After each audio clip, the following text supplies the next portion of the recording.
SWAT team. Multiple officers hit.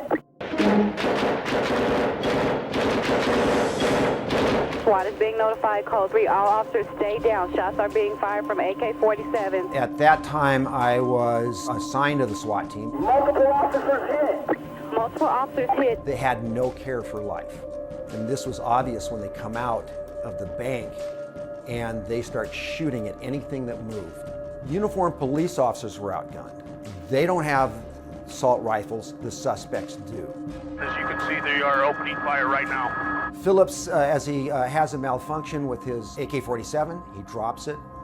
He continues to walk down Archwood, takes out a Beretta 9mm and handgun, starts shooting at anything that moves, and he gets shot in the hand. He drops it, picks it up, puts the gun under his chin, and presses the trigger.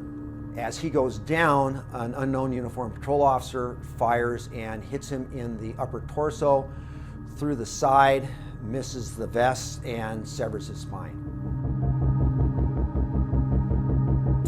We then proceed to shoot under our car at him, and we hit him 28 times until he stops being a threat and he stops shooting at us. The three of us take the suspect into custody, and I take the ski mask off of Emil Mascherano. He looks up at me and his comment was, "Why don't you just put a round through my head?"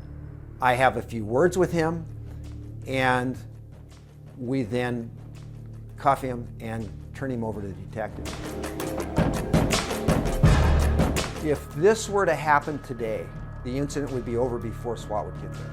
As a result of the shooting, there are rifles in all the police cars, in all the stations. All police officers are trained with assault rifles to be able to handle this type of a situation.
My job here today is just to have a good time and put out some knowledge that you guys really can't get anywhere else.